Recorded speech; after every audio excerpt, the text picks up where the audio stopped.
আগামী 2-3 দিন পর তারা রাস্তাঘাটে কনসার্ট করবে, নাচবে, পিকনিক করবে, হইহুল্লা করবে এবং পশ্চিমাদের সাথে তালে তাল মিলিয়ে বলবে যে 31st night happy new year. তারা বলবে আগামী 2-3 দিন পরেই করবে। কিন্তু আজকে আরবি মাসের কয় তারিখ বলতে পারবে না। আরবি বর্ষপঞ্জি আছে না, ক্যালেন্ডার, আরবি নববর্ষ কবে, প্রথম মাসটার নাম কি সেটা বলতে পারবে না। রমজান মাস তার আগে কোন মাস, পরে কোন মাস বলতে পারবে না। কিন্তু 31st নাইট তারা চিনে। তারা লাইলাতুল কদর চিনে না, তারা লাইলাতুল কদর চিনে না, 31st নাইট চিনে। আপনি কোন প্রজন্ম তৈরি করছেন দেখেন। এখানে প্রসঙ্গ যেহেতু এসেই গেল বলে দিই এই কথাটা, পরে ভুলে যাব, যে খ্রিস্টপূর্ব প্রায় 46 সালের দিকে এক ব্যক্তি ছিল, তার নাম ছিল জুলিয়াস সিজার। কি নাম? Julius Caesar. এগুলো আমি আসলে অনেকদিন আগে পড়েছি, আমার মাথায় এত লাইভলি নাই, আর এগুলোর চর্চা করা আমি বন্ধ করে দিয়েছি। আমাদের ফিলোসফি কিছু বই ছিল, এগুলোতে হিস্ট্রিগুলো ঘাটা ছিল সবগুলো, আর হিস্ট্রির একজন গভীর ছাত্র। তো এই জুলিয়াস সিজার নামক এক ব্যক্তি ছিল, যে আসলে সিজার নামক এক দেবতার উপাসনা করত। কথা বুঝতে পারছেন? ওদের অনেক দেবতা ছিল, এরকম একটা দেবতার নাম ছিল সিজার। ওর নামে সে নামকরণ রেখেছে জুলিয়াস সিজার। এই নক্ষত্র পূজারী ছিল, তারার পূজা করত। কথা বুঝতে পারছেন? তো তারার পূজা যে করে সে কি তাওহীদপন্থী না মুশরিক? বলেন, সে কি ইমানদার না কাফের, কোনটা? এখন সে একটা ক্যালেন্ডার ফর্ম করেছিল, এর নাম হলো এই গ্রেগরিয়ান ক্যালেন্ডার বলে আর কি। এখানে প্রথম বর্ষ যেটা, এই প্রথম বর্ষতে উৎসব পালন করা শুরু করেছে এই জুলিয়াস সিজার নামক এই ব্যক্তি প্রথম, এবং সে সমাজ এটা চালু করে দিয়েছিল। এরপরে আরো পরে প্রায় খ্রিস্টের জন্মের 800 বছরের দিকে পারস্যের এক সম্রাট ছিল, তার নাম ছিল মনে হয় জামশিদ। তো এই ব্যক্তি একজন সম্রাট ছিলেন। তো সে আবার এরকম বর্ষ বরণের জন্য একটা মানে উৎসবের আয়োজন করে, তার নাম দিয়েছিল নওরোজ। কি নাম দিয়েছে? নওরোজ, মানে বর্ষ বরণ উৎসব।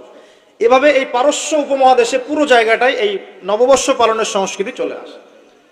এগুলো হতে হতে হতে আজকে যে দেখছেন আপনি 31st নাইট, এই যে গ্রেগরিয়ান ক্যালেন্ডার, যেটা মানে পশ্চিমারা সারা বিশ্ব শাসন করেছে না, যখন ব্রিটেন সারা বিশ্বকে শাসন করছিল, আমাদের এখানে ওদের দখল ছিল না। পলাশির যুদ্ধের হিস্ট্রি জানেন না? কত বছর এখানে শাসন করেছে? প্রায় 200 বছর এরা এখানে শাসন করে নাই। নবাব সিরাজউদ্দৌলার পতনের পর থেকে প্রায় 200 বছর এই ভারতীয় উপমহাদেশ তারা শাসন করেছে না। এখানে এই গ্রেগরিয়ান ক্যালেন্ডার ছড়িয়ে দেওয়া হয়েছে। এখন আমরা এই যে 31st নাইটের উৎসবটা পালন শুরু করছি। এটা কি আমাদের উৎসব? এটা কি মুসলমানদের?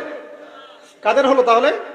পশ্চিমাদের, রোমকদের, পশ্চিমাদের, যাদের সাথে ইসলামের দূর দূর পর্যন্ত কোনো সম্পর্ক নাই। আর নবী সাল্লাল্লাহু আলাইহি ওয়াসাল্লাম কি বলছেন শোনেন। আল্লাহ নবী বলছেন তোমাদের জন্য আনন্দের উৎসব দুইটা। কয়টা? একটা ঈদুল ফিতর, রমজান মাসের সম সাধনার পরে, কিয়ামুল লাইলের পরে, তারাবির পরে, তাহাজ্জুদের পরে, কোরআন খতম দেওয়ার পরে, যাকাত ফিতর দেওয়ার পরে, ত্যাগের এই মাসের পর আমরা একটা আনন্দ করি, ঈদুল ফিতর। করি কি না? সবাই আনন্দ ভাগাভাগি করে নেই, আলহামদুলিল্লাহ। ওই দিন আল্লাহ পাক কি করেন? আল্লাহ পাক রমজানের রোজাদার যারা ছিলেন সবাইকে মাফ করে দেন, আলহামদুলিল্লাহ। মুক্তি পাই আমরা, নাজাত পেয়ে যাই। উৎসব এটা আমাদের, খুশি আমাদের। আরেকটা হচ্ছে ঈদুল আজহা, যখন ওই যে ইসমাইল আলাইহিস সালামকে যে কুরবানি করার মহান স্মৃতি, সেই স্মৃতিকে স্মরণ করে আমরা ইব্রাহিমী চেতনায় আবার কি করি? ঈদুল আজহার এই পশু কুরবানির মধ্য দিয়ে নিজের পশুত্বকে কুরবানি দেই, আল্লাহর সামনে আমরা আত্মসমর্পণ করি। করি কি না? এই দুইটা হচ্ছে আমাদের উৎসব। এগুলো বাদ দিয়ে নবীজি বলছেন মান তাশাব্বাহা বিকওমিন ফাহুয়া মিনহুম। কেউ যদি তোমাদের মধ্যে অন্য কোনো জাতির সাদৃশ্য অবলম্বন করে, যে জাতির সাদৃশ্য অবলম্বন করবে সে তাদের অন্তর্ভুক্ত হয়ে যাবে। নাউযুবিল্লাহ। আমরা কি চাই উম্মতে মুহাম্মাদের অন্তর্ভুক্ত হতে, না ওই পশ্চিমাদের অন্তর্ভুক্ত হতে? পশ্চিমা কারা? যাদের মধ্যে ছেলে ছেলে বিয়ে করা জায়েজ। খুশি হয়েছেন? পশ্চিমা কারা? যাদের মধ্যে ছেলে ছেলে বিয়ে জায়েজ, মেয়ে মেয়ে বিয়ে জায়েজ, পর্নোগ্রাফি সবাই করতে পারে, দেখতেও পারে, মদ পান করা জায়েজ, পরকালের কোনো কনসেপ্ট নাই ওদের, লা ইলাহা ইল্লাল্লাহ কোনো কালিমা নাই, মুহাম্মদ রাসূলুল্লাহ তারা বিশ্বাস করে না। এমনকি তারা বলছে, কয়দিন আগে বললো মেরি ক্রিসমাস, বলেছে না? যে ব্যক্তি বলেছে মেরি ক্রিসমাস 25শে ডিসেম্বরে, সে ওই দিন স্বীকার করে নিয়েছে যে 25শে ডিসেম্বর আল্লাহ পাক ঈসা আলাইহিস সালামকে জন্ম দিয়েছেন। নাউযুবিল্লাহ। কথা বলে বুঝতে পারছেন না? যখনই আপনি এটা পালন করেছেন, তার মানে ওই দিন আপনি স্বীকার করেছেন যে ওই দিন আল্লাহ পাক ঈসা ইবনে মারইয়াম আল্লাহর পুত্র, নাউজুবিল্লাহ, তাকে তিনি জন্ম দিয়েছেন। এটা স্বীকার করেছেন আপনারা, করছেন না? ওই সভ্যতা এর অন্তর্ভুক্ত আপনি হতে চান? ওদের সাথে হাসর করতে চান, নাকি নবী সাল্লাল্লাহু আলাইহি ওয়াসাল্লামের সাথে করতে চান? বলেন। এটা আপনাকে বেছে নিতেই হবে। আপনি মুসলমান হয়ে এটা করতে পারবেন না। ইসলাম এই নামকা ওয়াস্তে পালন করতে পারবেন না। পালন করলে পরিপূর্ণ পালন করতে হবে। উদখুলু ফিস সিলমি কাফা, তোমরা পরিপূর্ণ রূপে দিনে প্রবেশ করো। তোমরা পরিপূর্ণ রূপে দিনে প্রবেশ করো। নামাজও পড়বো, সুদও খাবো, এদিকে জাকাত দিব, আবার এদিকে আমি ঘুষও নিব, এদিকে আমি হজ উমরাও করব, আবার এইসব পশ্চিমা সংস্কৃতি ধারণ করব, মাদক খাবো, সুদ খাবো, জেনা করব, ফ্রি মিক্সিং করব। এইসব মানে হযবরল ইসলাম পালন করে এই যুগে চলবে না। পরিপূর্ণ ইসলাম পালন করতে হবে। আল্লাহ পাক তৌফিক দান করুন। পরিপূর্ণ ইসলাম পালন করতে গেলে কি আমরা এই উৎসব পালন করতে পারবো? এক নাম্বার দেখালাম যেটা ওই জুলিয়াস সিজারের চালু করা এটা পদ্ধতি, নওরোজ যেটা ওই জামশিদের চালু করা পদ্ধতি। আর আমরা মুসলমান হয়ে কিভাবে আমরা অগ্নি পূজারীদের, পশ্চিমাদের এবং ইহুদি নাসারাদের সংস্কৃতি কেমন করে ফলো করতে পারি? আমরা কি সম্ভব? আর নবী যখন বলে দিচ্ছেন মান তাশাব্বাহা বিকওমিন ফাহুয়া মিনহুম, যে যে জাতির সাদৃশ্য অবলম্বন করবে সে তাদের অন্তর্ভুক্ত হয়ে যাবে, তাদের সাথে হাসর হবে।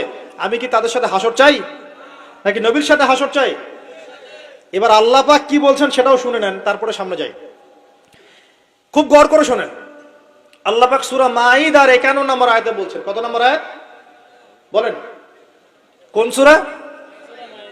সূরা মাঈদার কত নম্বর আয়াত? আয়াতটা ভালো করে হজম করেন। আল্লাহ পাক বলছেন ইয়া আইয়ুহাল্লাযীনা আমানু, হে মুমিনগণ। মুমিন কারা? আমরা মুমিন না? আমরা আল্লাহ বিশ্বাস করি না? ফেরেশতায় বিশ্বাস করি না? আসমানি কিতাবে বিশ্বাস করি না? নবী রাসূলে বিশ্বাস করি কিনা? আমরা পরকালে বিশ্বাস করি? আমরা কি ভাগ্যের ভালো মন্দ বিশ্বাস করি? আলহামদুলিল্লাহ আমরা মুমিন ইনশাআল্লাহ। বলেন আলহামদুলিল্লাহ।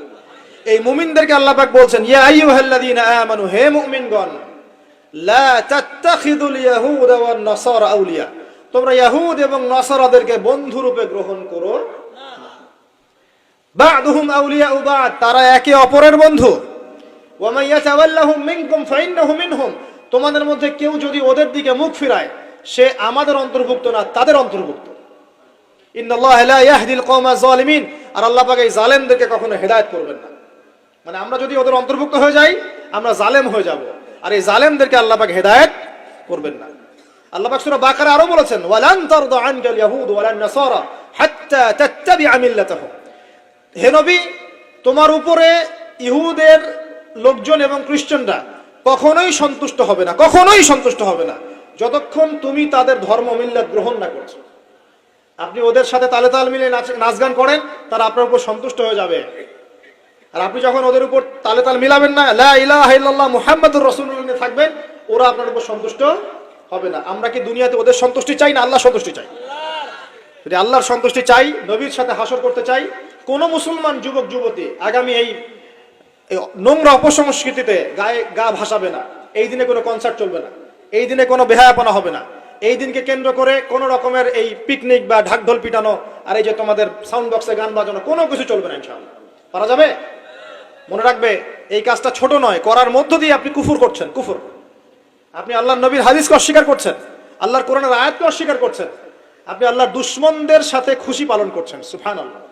আল্লাহর যে দুশমনরা সারা বিশ্বে মুসলিমদের উপর নির্যাতনের স্টিম রোলার চালাচ্ছে, ওদের সাথে তালে তাল মিলিয়ে আপনি বলছেন হ্যাপি নিউ ইয়ার, মাশাআল্লাহ, আস্তাগফিরুল্লাহ, তওবা আস্তাগফিরুল্লাহ, আল্লাহ পাক মাফ করুন। এবার দেখেন এটা কি আমাদের দেশেরও সংস্কৃতি? এই জিনিসটা কি আমাদের দেশের সংস্কৃতি?